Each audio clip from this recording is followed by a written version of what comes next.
अब इस दर्शन में जब हम ब्रह्म पर पहुंच गए और आत्मा पर पहुंच गए,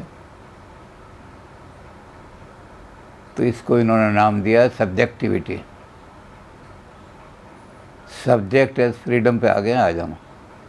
ये सब्जेक्टिविटी जो है, प्योर सब्जेक्टिविटी, अनएलॉयड सब्जेक्टिविटी, इस सब्जेक्टिविटी को हमने किसी तरह से देखना है कि ये विश्व के विषयों के बंधन से कैसे मुक्त हो सकती है। सारा संसार विषयों का भरा हुआ है, विषय विषय हैं ये तो। इसमें ऑब्जेक्ट ही ऑब्जेक्ट है, सब्जेक्ट कहाँ है इसमें? किसी चीज़ में भी आत्मा तो है ही नहीं। सारे इन विषयों के जंजाल से हमने सब्जेक्ट को मुक्त कराना। हमारा सब्जेक्ट इन्हीं के साथ अपने आप को जोड़ बैठा है, ये समझ बैठा है कि सारा जगत जो है। तो इसलिए उन्होंने सब्जेक्ट एज फ्रीडम। सब्जेक्ट तो वो है जो पूर्ण रूप से फ्री है, जो किसी तरह से भी जरा से रूप में भी कहीं बंधन में नहीं है। तो इस सब्जेक्ट को फ्रीडम कैसे हमने एक्सप्लेन करनी है और कैसे इसको फ्रीडम दिलानी है, क्योंकि अगर हम इसको फ्रीडम नहीं दिलाएंगे तो फिर आत्मा क्या हुई, ब्रह्म क्या हुआ, फिर तो विषय विषय हो गया। तो इन्होंने सब्जेक्टिविटी को व्याख्या करके और उसको पहले एक्सप्लेन करने की कोशिश की। तो उन्होंने सब्जेक्टिविटी के 3 स्तर देखे हैं। पहले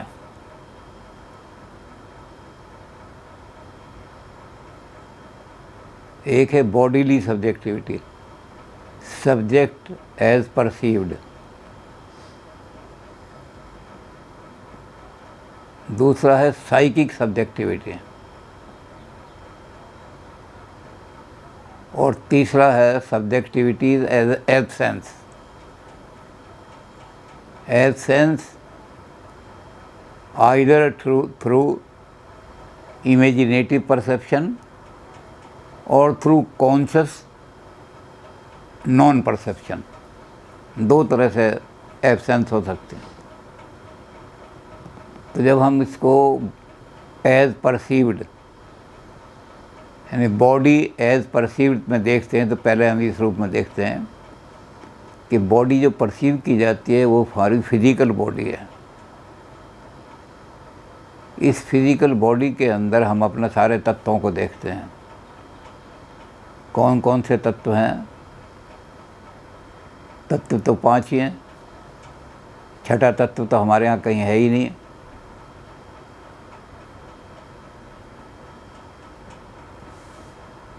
तो इन 5 तत्वों में हम ढूंढते हैं कि ये हमारी शरीर है, ये इन 5 तत्वों को से बना हुआ है। इसमें कुछ और भी चीज़ जोड़ दी हैं लोगों ने, जैसे जैनियों ने संवर जोड़ दिया इसके अंदर, निर्जरा जोड़ दिया इसके अंदर, लेकिन तत्व 5 ही रखे, द्रव्य 5 ही रखे। ये सारे हैं। न्याय ने भी 5 ही रखे, वैशेषिक ने भी 5 ही रखे। क्षिति, जल, पावक, गगन, समीरा, ये 5 हैं। क्षिति का मतलब क्या है? पृथ्वी, धरती, मिट्टी। ये शरीर अंत में मिट्टी, आपको दिखाई नहीं दे रहा कि ये शरीर मिट्टी का बना हुआ है, लेकिन अंत में क्या होता है कि शरीर मिट्टी में मिल जाता है। जो हिंदू हैं वो तो क्या करते हैं कि तुरंत ही इसको मिट्टी में मिला देते हैं, अग्निदाह किया और राख जो मिट्टी में मिला दी। मुसलमान और ईसाई जो हैं इसको नीचे ज़मीन में दबा देते हैं, तो ये शरीर धीरे धीरे मिट्टी में मिल जाता है। जागते में हमें दिखाई नहीं देता कि मिट्टी में। अब कोई कहे भी कि तुम्हारा शरीर मिट्टी है, तो हमें कुछ थप्पड़ मारेंगे उसके, तुझे मिट्टी दिखाई दे रहा है? मैं तो ज़रा सी मिट्टी नहीं लगने देता इसमें। ज़रा सी मिट्टी भी लगे तो 10-6 बार क्रीम लगाता हूँ, साबुन से धोता हूँ। लेकिन ये 5 तत्व का ही बना हुआ है शरीर, जो perceived, body as perceived, subjectivity as perceived. क्षिति, जल, इसके अंदर जल भी है। जल तो दिखाई देता है, हमें सर्कुलेट करते हुए दिखाई देता है पानी। पावक, सांस ले रहे हैं हम, हवा अंदर जा रही है, हवा अंदर जा रही है। ये पावक जो है प्राण के रूप में हमारे अंदर व्याप्त हो रही है। पंच प्राण हैं, तो 5 प्राण हमारे शरीर में अंदर जा कर के वायु 5 हिस्सों में बढ़ जाती है। अपान वायु नीचे के हिस्से को कंट्रोल करती है, समान वायु और कंट्रोल करती है सबको, और उसमें से इन सबको कंट्रोल करने वाली प्राण वायु है।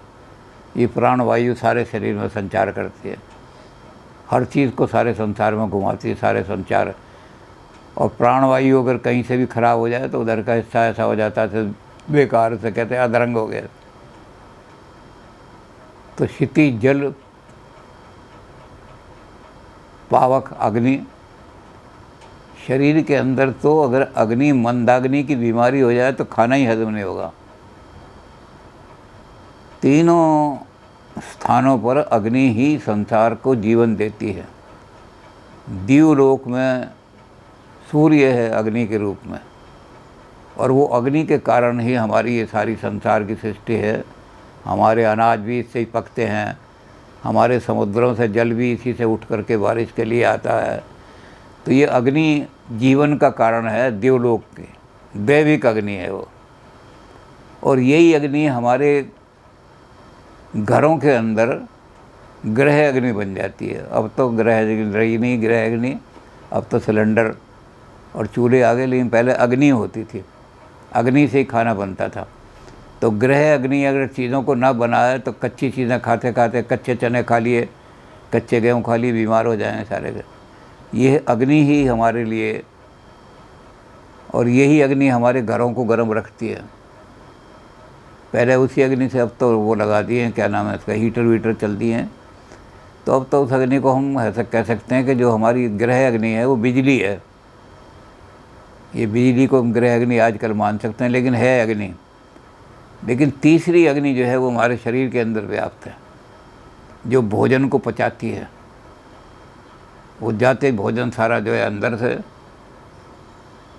उसमें हाइड्रोक्लोरिक एसिड बड़ी गर्मी पैदा करता है, और वो निकल कर के आता है हमारे गॉल ब्लैडर से, निकल के आता है। गॉल ब्लैडर से आते ही एकदम, और वो अगर मंद हो जाए, गॉल ब्लैडर काम ना करे, उसमें से हाइड्रोक्लोरिक एसिड ना रहो तो खाना ही हजम नहीं होगा, आदमी मर जाएगा। मंदाग्नि की बीमारी हो गई तो भोजन, जैसा खाना खाया वैसा ही खाना निकल गया शरीर से, थोड़े दिनों में मर जाएगा आदमी।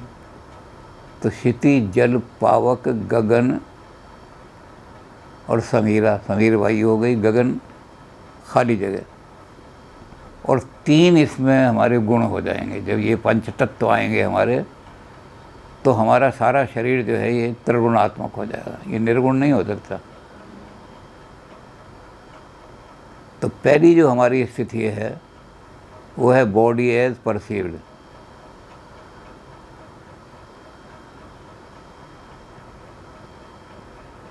ये हमारी फिजिकल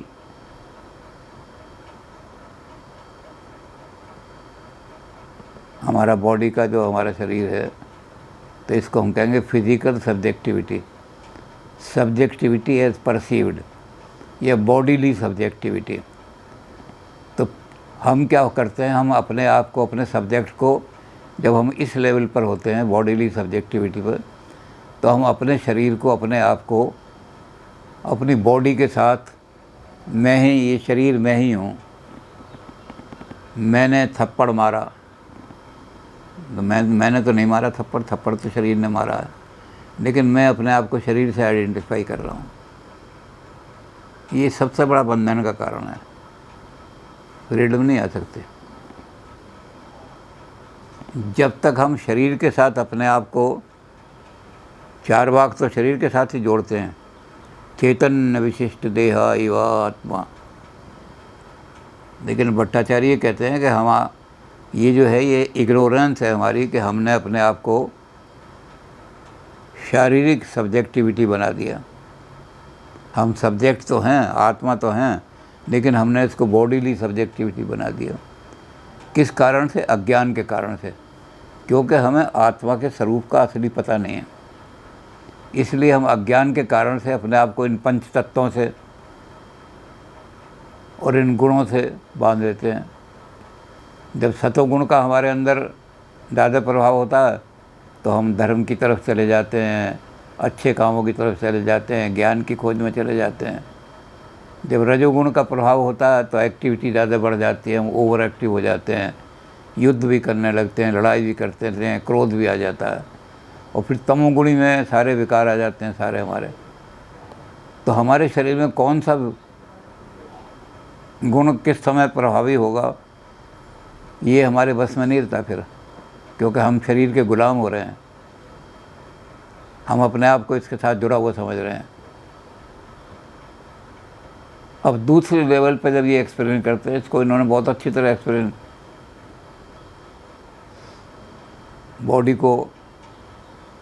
बॉडीली सब्जेक्टिविटी को अच्छी तरह एक्सप्लेन किया है कि जब हम बॉडी के साथ अपने आप को आइडेंटिफाई करते हैं तो ये हमारा सबसे बड़ा बंधन हो जाता है, और बॉडी में जितने भी हमारी प्रक्रियाएं होती हैं उसी को हम आत्मा की प्रक्रिया समझ, मेरी आत्मा इस काम कर लेती है। उसके बाद हमारा दूसरा लेवल इन्होंने लिया है, वो है लेवल है साइकिक सब्जेक्टिविटी। बॉडी से थोड़ा ऊपर उठ जाते हैं, इसको हमने आम भाषा में कहा है मन, लेकिन इन्होंने साइकिक कहा है इसका। ये साइकिक सब्जेक्टिव जो है ये दो चीज़ों के द्वारा अनुभूत होती है हमें। एक तो होती है इमेजेस में, तरह तरह के प्रतिबिंब हमें जब दिखाई देते हैं, ठोस वस्तु को हम रियल नहीं मानते। जैसे हमारे लिए कहा जाएगा कुर्सी हमारे लिए अब रियल नहीं रही, कुर्सी का जो आइडिया है वो रियल हो गया हमारा, वो थॉट है। प्लेटो वाले आइडिया जो हैं वो थॉट है सारे, और इमेजिनेशन हमारे जो इल्यूजन है, हेलुसिनेशन है, वो इमेजिन हो गए। तो हम साइकिक लेवल पर इनसे ऊपर उठ जाते हैं। किताब नहीं है, किताब का कोई इमेजिन दिखाई दे रहा है। कई बार ये गलत भी हो जाता है, मिक्स भी हो जाता है। बहुत सारी एग्जाम्पल हैं मिक्स की। हमने इमेजें देखी, एक जगह हमने मक्खन देखा बहुत सारा, मेज़ पे उन्होंने 10 आदमी 12 आदमी खाना खाने आए थे तो इतना सारा मक्खन ला कर रख दिया। तो हमने इमेज बनाई इतना मक्खन, और उसको हमने भाषा में अभिव्यक्त किया। ओहो, यहाँ तो मक्खन पहाड़ दिखाई दे रहा है मक्खन का। ये इमेजिनेशन है, रियल में पहाड़ नहीं है वहाँ, लेकिन हम भाषा के द्वारा जब बात करते हैं कहते हैं वहाँ तो बिल्कुल ऐसा था जैसे मक्खन का पहाड़ लग रहा हो वहाँ। फिर पहाड़ कहाँ से आ गया? हम कभी शिमला गए थे या कभी हिमाचल गए थे तो वहाँ हमने पहाड़ देखे थे, तो उस पहाड़ को ला के हमने मक्खन के साथ जोड़ दिया, मक्खन का पहाड़। एक बहुत सुंदर महिला, वो ऐसी पतली पतली चल रही थी, बड़ी सुंदर थी, कमर लचक रही थी।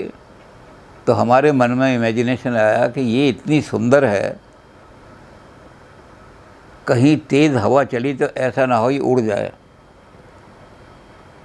तो हम इमेजिनेशन करने लगे, उसको देख करके हमने इमेज बनाई और हमने चिड़ियों को उड़ते हुए देखा ऊपर।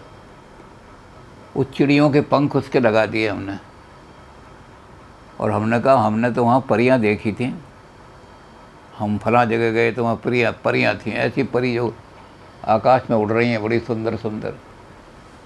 ये परी नहीं थी, बल्कि ये हमारा ये इमेजिनेशन है। हमने इमेज जो थी, इमेज कई बार हमारी सिंपल भी हो सकती है और कई बार कॉम्प्लेक्स।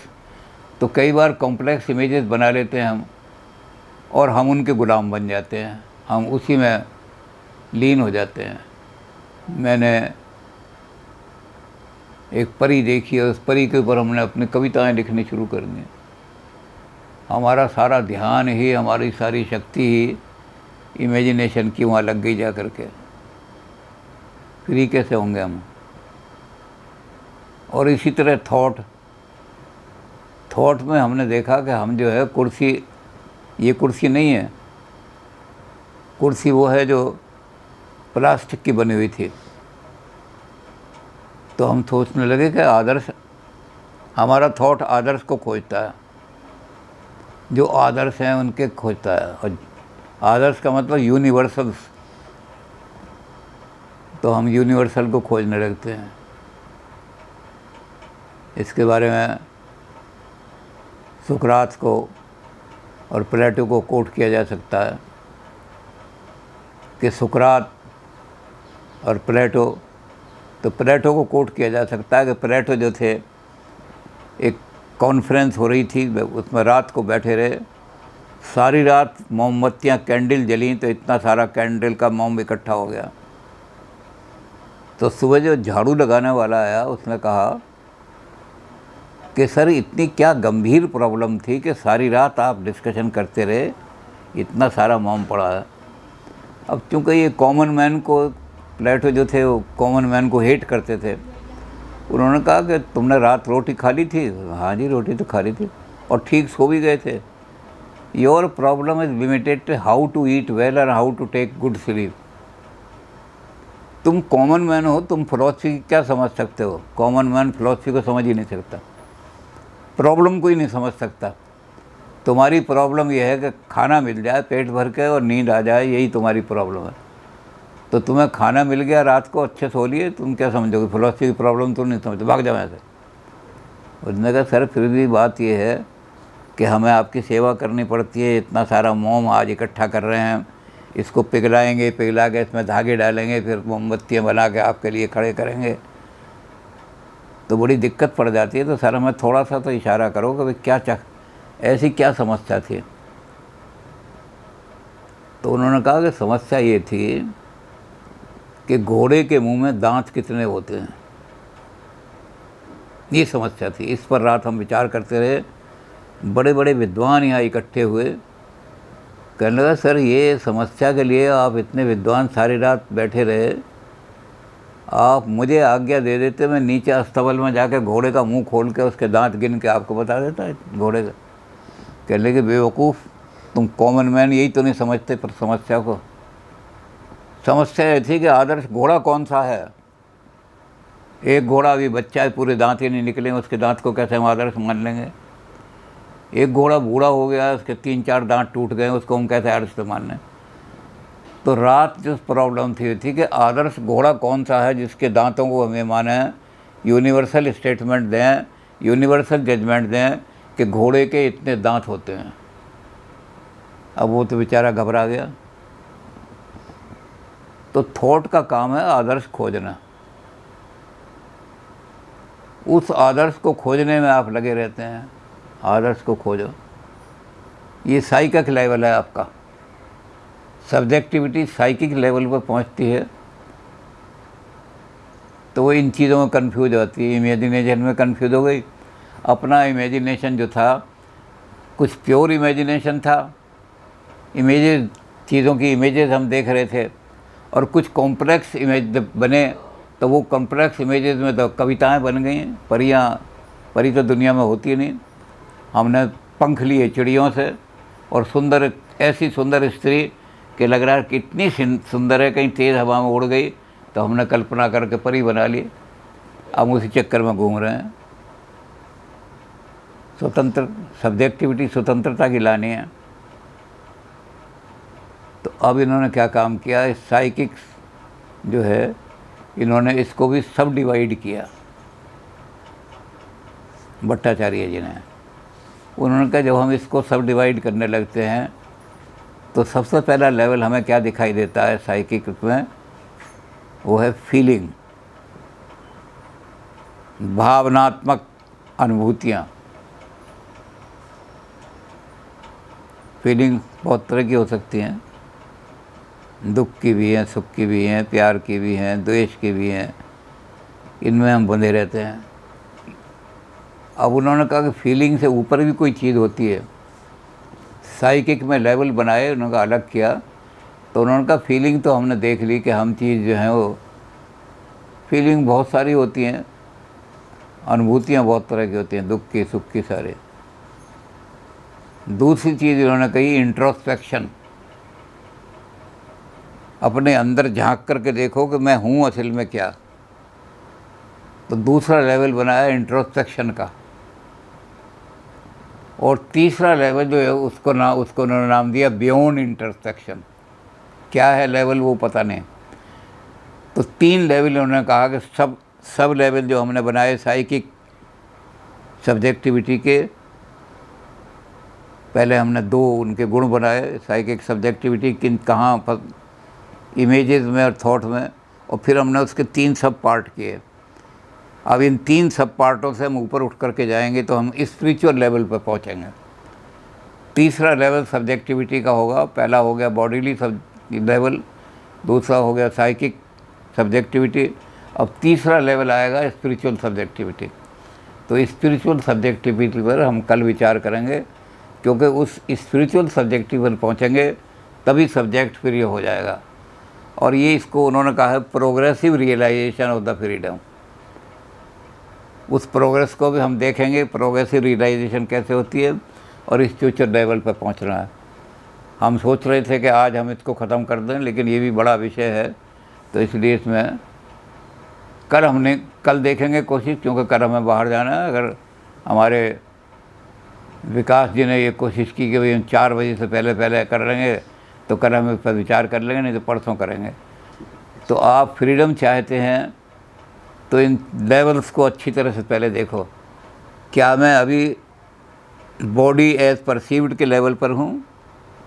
क्या मैं साइकिक लेवल पर पहुँच गया हूँ? और साइक में भी कौन से में हूँ, फीलिंग में हूँ, इंट्रोस्पेक्शन में हूँ, या बियॉन्ड इंट्रोस्पेक्शन कहता हूँ। और फिर उसके बाद हम चलेंगे स्पिरिचुअल लेवल में, वहाँ बिल्कुल फ्री हो जाओगे।